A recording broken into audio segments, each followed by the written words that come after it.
Hindi man namin napakain yung mga usual na mga aso na pinapakain namin sa pwesto namin. Mabuti na lang din at may mga nakita kaming aso na ngayon lang din namin nakita. Hindi ko alam kung magtatay ba sila. Nung una, akala namin isa lang siya. Pero nagulat kami may sumulpot na maliit. Hindi ko alam kung magtatay ba sila o magkapatid. Pero halatang relative sila kasi magkamukhang magkamukha, lalo na yung tenga nila. Parehas na parehas. Nung una nga, akala ko mahihirapan kami na mapakain sila. Pero ang ginawa namin, pinaamoy namin yung pagkain para malaman nila na papakainin namin sila. Nung una, ayaw pa rin talaga nila lumapit. Pero syempre, siguro dala na din ng gutom. Nakita rin kasi namin sila na parang nangangalakal. Kahit anong kalakal naman din kasi nila sa lugar na yan, wala silang makukuha na pagkain. Kaya laking pasasalamat na lang din talaga namin na nag-cross yung landas namin. Dahil doon, syempre nabusog namin sila at napawi namin yung kumukulong sikmura nila. Pasensya na kayo kung ganyan yung pwesto nila ng una habang kumakain. Inaamo-amo pa kasi namin sila. Pero kalaunan, nilapit na namin yung pagkain para talaga makatungtong sila at makakain sila ng maayos. Mabuti na nga lang din at hindi sila nanunugod kahit na yung mas malaki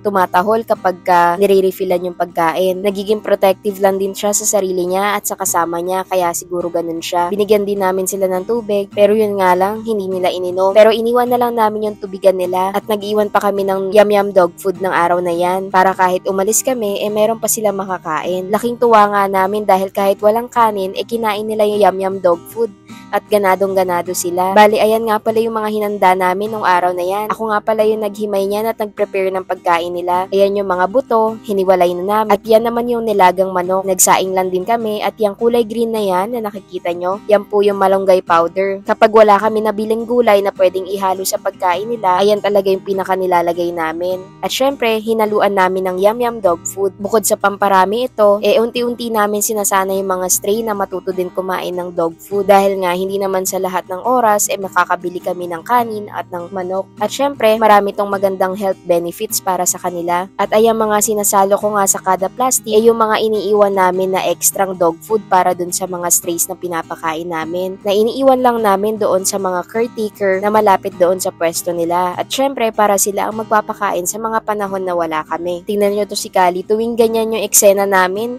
paikot-ikot talaga siya. Gustong-gusto niya minomodel yung yum-yum dog food. Inaabangan niya din kasi talaga kada may malalaglag na dog food dyan. At yan nga din po pala yung araw na pinakain namin si Mama Dog. Sa lahat po nagtatanong at nagsasabi na dapat hindi po namin sa loob pinapakain si Mama Dog. Pansamantala lang naman po yan. Sinasanay po kasi namin siya na pumasok lagi doon sa loob para alam niya na sa kanya yan at dyan siya mamalagi. Huwag kayong mag-alala dahil pagkatapos naman niya kumain, inaalis namin yung pinagkainan niya para hindi siya langgamin. Yung tubig niya nandun din sa loob para hindi madumihan. At ayan nga pala yung mga nirepack namin pagkain, iiwan namin dyan para kapag dumating na yung caretaker sa lugar na yan, kakainin niya si Mama Dog. At doon nga pala sa pwesto niya, merong nagtitinda ng buko at may mga adopted stray dogs din sila. 2 tuta at 1 adult dog. Pinakain din namin sila at binigyan ng repack na yum-yum dog food. Masayang-masaya nga ako dahil alam ko na mas lalong naging safe si Mama Dog. Bukod doon sa may bahay-bahay na siya, meron din naman tao na titingin-tingin sa kanya at may makakasama na nga siyang ibang mga stray dogs dito. At ito naman yung last na pinakain namin, yung dun sa may sea oil. Kung mapapansin nyo, marami talaga kami nirepack para sa kanila dahil nga sa malalaking aso sila. Syempre, malakas sila kumain. Pero bukod dun sa binigay namin sa kanila, pinakain pa rin namin sila nung araw na yan. Ganadong-ganado nga yan silang dalawa. Alam nyo ba, kahit na anong pagod namin sa trabaho, sa bawat araw na mga ginagawa namin, nagiging worth it tuwing ginagawa namin to. Self-fulfillment, kumbaga. Kaya maraming salamat po sa pagsuporta at pagtangkilik nyo sa panonood ng mga videos namin.